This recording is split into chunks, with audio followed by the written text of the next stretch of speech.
4.2 Develop Project Management Plan. Develop Project Management Plan is a process of defining, preparing and coordinating all plan components and consolidating them into an integrated project management plan. The key benefit of this process is the production of a comprehensive document that defines the basis of all project work and how work will be performed. This process is performed once or at predefined points in the project. The first thing we need to establish in this lesson is what is a project management plan. It turns out it's not as simple a question as it seems. The project management plan is defined as the document that describes how the project will be executed, monitored and controlled and closed. And that's from the PMBOK Guide, page 716. As we've seen at the start of this lesson, it's also a comprehensive document that defines the basis for all project work and how the work will be performed. But these definitions simply tell us what a project management plan does. We're no closer to understanding what it is. But first of all, I will tell you what it is not. The project management plan is not a project schedule. This is a very common mistake made by many inexperienced project managers. Many times I've asked a project manager to show me their project plan and they've brought out a schedule. It is very important that you understand the difference between a project management plan, also called a project plan, and a project schedule, because firstly, a lot of the PMBOK Guide simply won't make sense if you confuse the two, and just as importantly, you will misunderstand a number of examination questions if the question's talking about a project management plan being a group of 18 subplans and baselines, and you think you're just talking about the schedule. The actual contents of the project management plan will depend on the project. It will depend on variables such as the size and complexity of the project. For example, if you have a 4-day project, you're going to have a simpler project management plan than on a 5-year project. It will also depend on the application area. I mentioned 3 projects. One is medical research, one is for construction of a deep sea oil rig, and the third is a wedding plan. You would expect the number and complexity of the subplans and baselines to be different from each. On very simple projects, you may be able to fit up to 4 plans to each page. But on larger projects, huge ones, each plan can cover thousands of pages. The project management plan should be baseline. This means it should be agreed and formally signed off. But again, it depends on the project. On small projects, it would be too onerous to baseline the whole project management plan, but at a minimum you should baseline the scope, schedule and cost plans so that the project execution can be measured and compared against them. This enables you to measure and control the project performance. There's an old saying, you can't control what you can't measure. Creating the project management plan is largely an informal process, and you will find yourself as project manager making hundreds if not thousands of small changes, but once the project management plan has been baseline, everything changes. Ad hoc changes are forbidden. Any and all changes can be made only if they've been approved by the Perform Integrated Change Control process. This involves a group of experts, usually called the CCB or Change Control Board, reviewing formal change requests in an holistic fashion. This means they take the whole project into consideration before deciding whether or not to approve change requests. Changes are something that catch a lot of people out. There are 4 main types of change, which are corrective actions, preventative actions, defect repairs, and additional ideas or content requests by stakeholders. Corrective actions are where the project performance is falling short and needs to be realigned. And a defect repair is a modification to a non-conforming product or product component to bring it back into conformance. Preventative action is where future project performance is predicted to fall short and needs to be realigned to prevent it happening. But the important thing to note is that although some changes must be done, they are still changes, and as I said before, all changes without exception must be approved by the integrated change control process. One or two questions on the exam will catch you out if you don't understand this basic principle.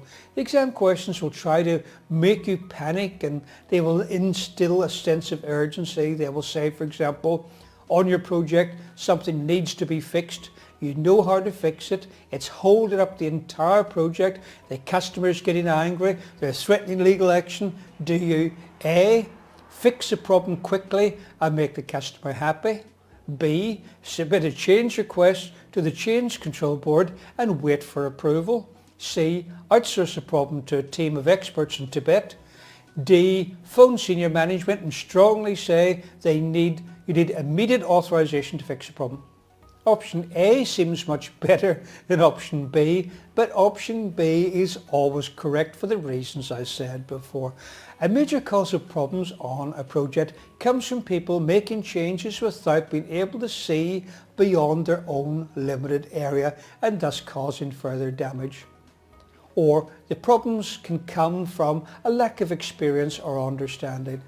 Many years ago I was working for an information technology company in Belfast in Northern Ireland, and one of our salespeople had some experience in engineering but obviously had very little experience in sales because he seldom sold anything.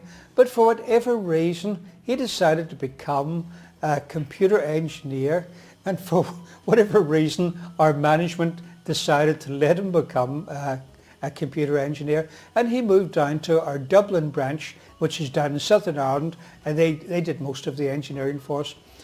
After he'd been there for a few days, he phoned me and said he had no computer power supplies and needed some urgently. So I sent him a pack of 10 new power supplies. A week later, I got another phone call from him. He said he had no computer power supplies and needed some urgently. I assumed that the last pack hadn't arrived and asked him to check with the post office. He said, yeah, the 10 power supplies arrived, but you sent me faulty ones. I need more, and make sure they're good ones this time.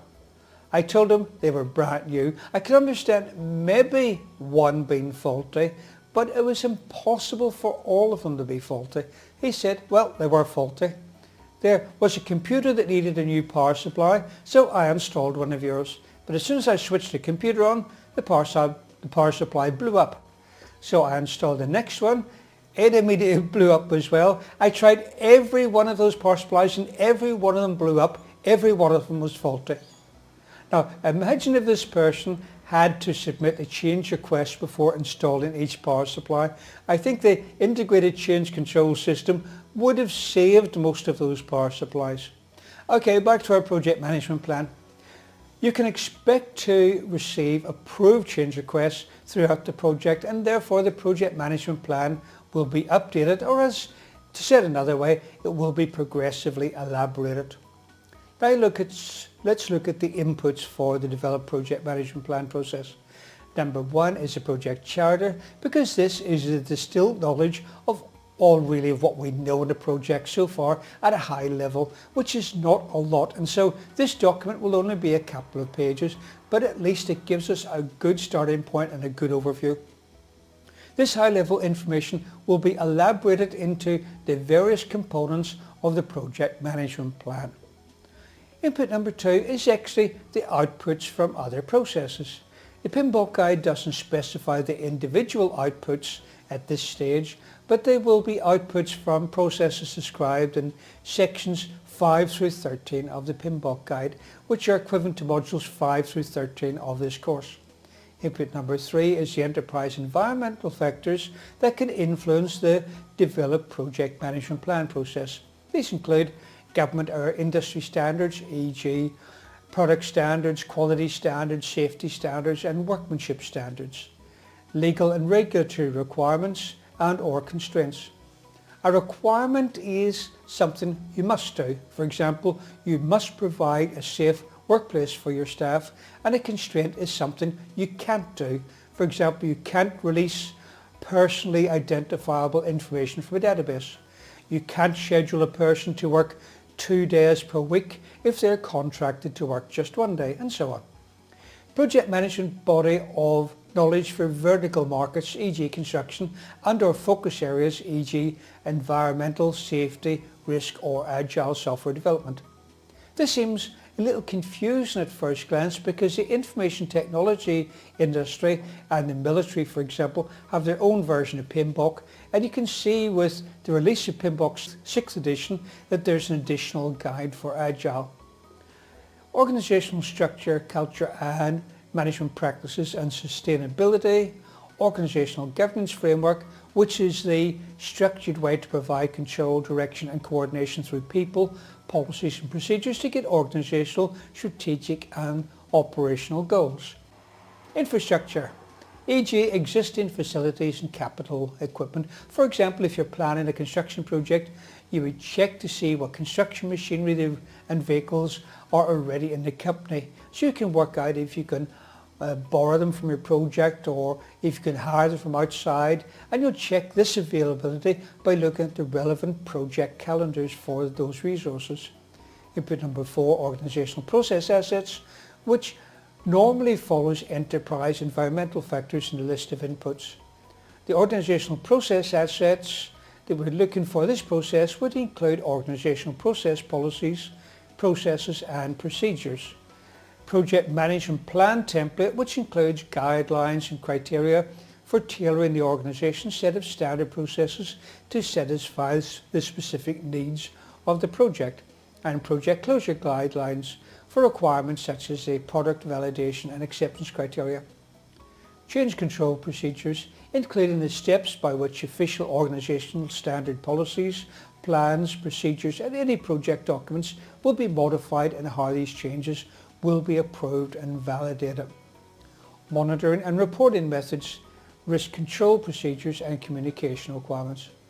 Project information from previous similar projects, for example, scope, cost, schedule and performance measurement baselines, project calendars, project schedule network diagrams and risk registers. All of these can be recycled as templates in your new project, and historical information and lessons learned repository. That's the end of the inputs. Now let's have a look at the Develop Project Management Plan tools and techniques. Tools and techniques number 1 is expert judgment from individuals or groups with specialist knowledge or training in the following topics. Tailoring the project management process to meet the project needs, including the dependencies and interactions among those processes and the essential inputs and outputs. Developing additional components of the project management plan if needed. You can read through the PMBOK guide. It routinely implies that any list such as components of plans or reports, inputs, tools and techniques, outputs, processes and so on should be considered the minimum required to be following best practice. You should feel free to extend any of these lists if you feel confident to do so, but understand the implications of doing so and allow for the extra complexity of the work required. Determining the tools and techniques to be used for accomplishing these processes. Developing technical and management details to be included in the project management plan. Determining resources and skill levels needed to perform project work. We will learn more about this in the module Project Procurement Management. Defining the level of configuration management to apply to the project. Configuration management is like the version control system, and it can also include the document control system. A configuration management is essential for a project, as you always need to be certain that you're using the latest version of something. But configuration management requires resources to manage it, and not every item on the project needs to be controlled, so it's all a matter of striking a balance. Determining which project documents will be subject to formal change control processes, and prioritising the work on the project to ensure that the project resources are allocated to the approved work at the appropriate time. We will learn more about this in the lesson on project schedule control. Tools and techniques number 2, data gathering, and the techniques we can use here would be brainstorming. The project team members, along with the subject matter experts and stakeholders, will meet to collect a lot of ideas about the project approach and about the project plan. And then they'll work together to select the best ideas from those. And as I've mentioned elsewhere, this is a good idea to get, it's a good idea to get a facilitator involved in this so that you can get everything focused and getting cleaned up really quickly. Checklists, many organizations have standardized checklists for processes such as this to ensure that nothing is missed out.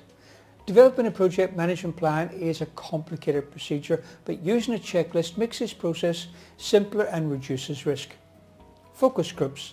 These bring stakeholders together into a single room or even by video conference to discuss the project management approach and the integration of the different components of the project management plan. Interviews. These are usually one-on-one, or there could be several interviewers to one interviewee. They can be scripted, i.e. working from a list of predetermined questions, or the questions may be informal.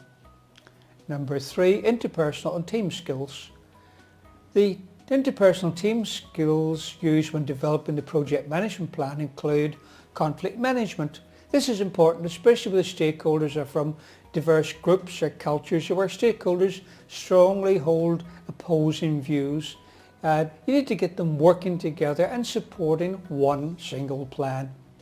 Facilitation, which I mentioned before, trained facilitators can make meetings, focus groups and brainstorming sessions efficient and effective. And if the facilitator is brought in from outside, they can ease tensions by not being suspected of taking sides.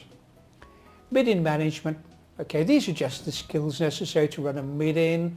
For example, creating an agenda, taking minutes, working through action lists, acknowledging speakers, controlling time slots, proposing and voting on motions, making sure you start and end on time, all that sort of thing.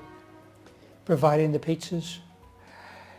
Tools and techniques. Number 4, meetings. The PMBOK guide says meetings are used to discuss the project approach, determine how work will be executed to accomplish the project objectives, and establish the way the project will be monitored and controlled.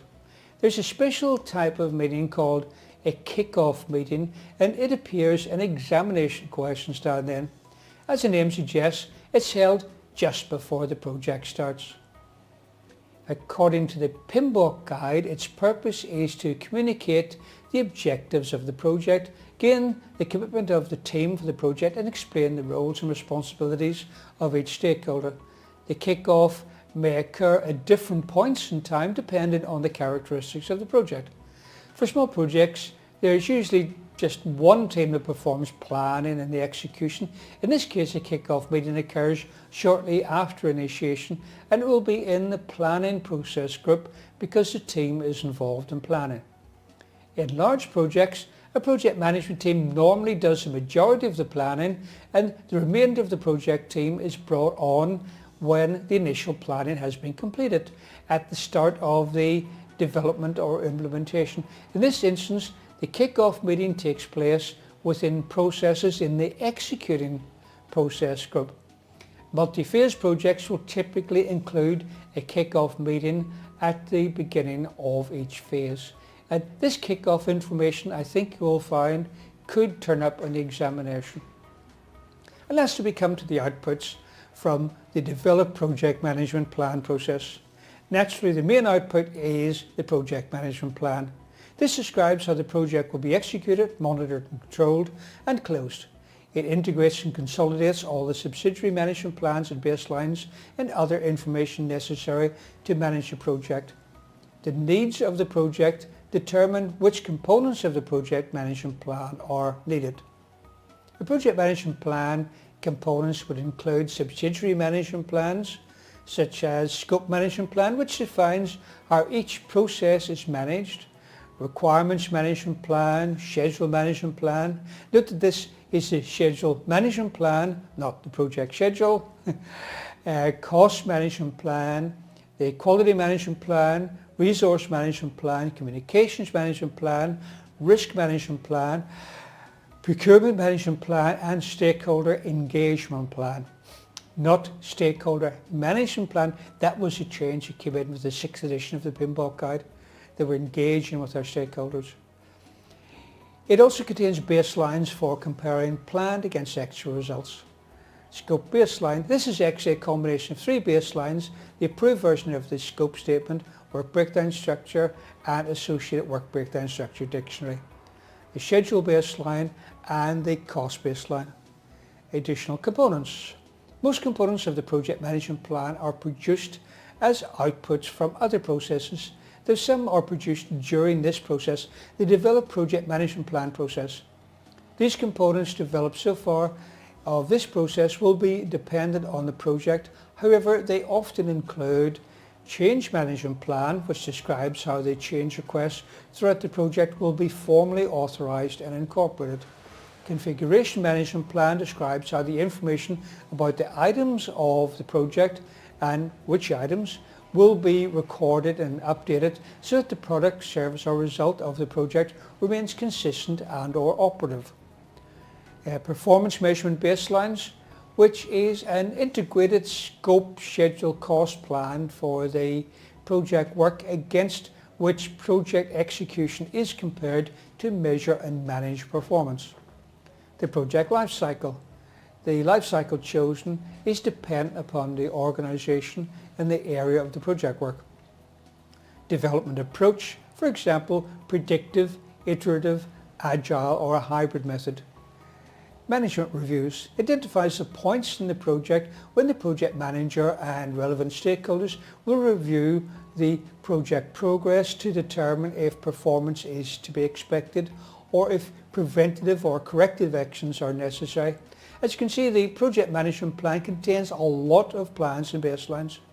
The project management plan uses over 30 project documents, but for the exam, please remember that these documents are not included in the project management plan.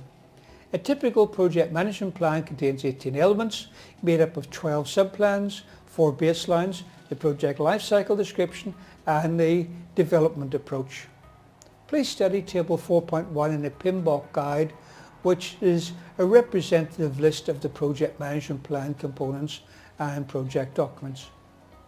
And this is the end of a lesson, Develop Project Management Plan. Next lesson is 4.3, Direct and Manage Project Work. Please read the corresponding chapter in the PMBOK guide before watching this video.